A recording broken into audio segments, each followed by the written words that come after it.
Islam itu keren sekali mengajarkan tentang konsep syukur.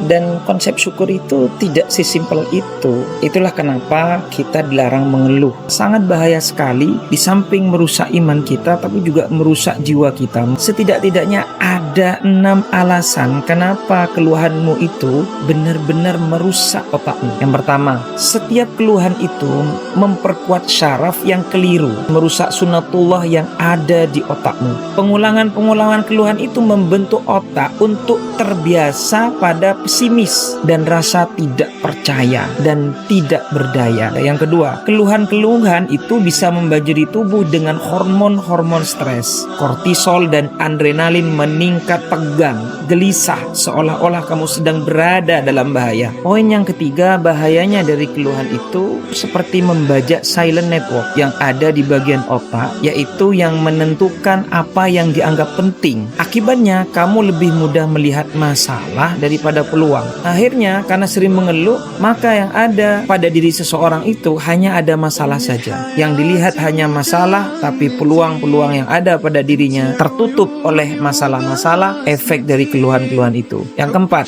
mengeluh itu mematikan, merusak prefrontal cortex, pengambil keputusan yang ada di otak manusia. Kamu menjadi lebih reaktif, lebih emosional, lebih sensitif, mudah tersinggungan, dan itu juga membuat kamu tidak kreatif. Yang kelima, keluhan itu merusak bagian otak yang berperan dalam ingatan dan ketahanan mental. Maka orang yang mengeluh itu ingatannya nanti berkurang, kecerdasannya itu menurun, dikit-dikit tersinggung, dikit-dikit sakit hati, mentalnya juga lemah. Kemudian yang keenam, kinerja otak itu berat karena layar mentalmu kalau mengeluh akan dipenuhi penderitaan. Jadi ketika kamu berhenti mengeluh, kamu tidak hanya mengkondisikan perasaanmu, tapi juga menjaga otakmu, menjaga hatimu, dan juga menjaga imanmu. Itulah kenapa syukur itu dalam Islam itu sangat penting sekali. Syukur itu bukan sekedar ucapan, tapi kekuatan yang membentuk cara berpikirnya kamu, melembutkan hati, menenangkan jiwa. Saat seorang benar-benar bersyukur, pikirannya akan menjadi lebih jernih, melihat kebaikan di balik setiap keadaan, melihat keberkahan dalam setiap ujian. Hatinya akan lebih lapang menerima takdir dari Tuhan. Jiwanya akan terasa damai meskipun hidup tak selalu sempurna. Syukur akan menjadikanmu yang sedikit terasa cukup, yang sulit terasa ringan, dan yang hilang akan tergantikan dengan harapan. Karena dalam syukur ada kedekatan dengan Allah yang menenangkan seluruh jiwa kita, menenangkan pikiran kita, menenangkan kolbu kita.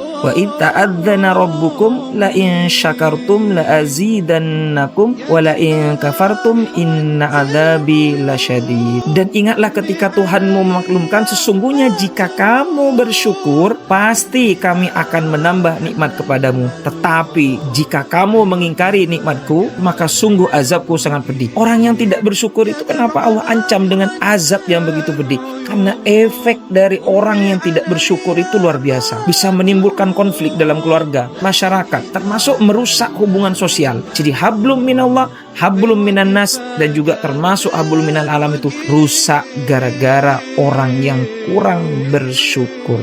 Semoga kita semua menjadi pribadi-pribadi yang pandai bersyukur.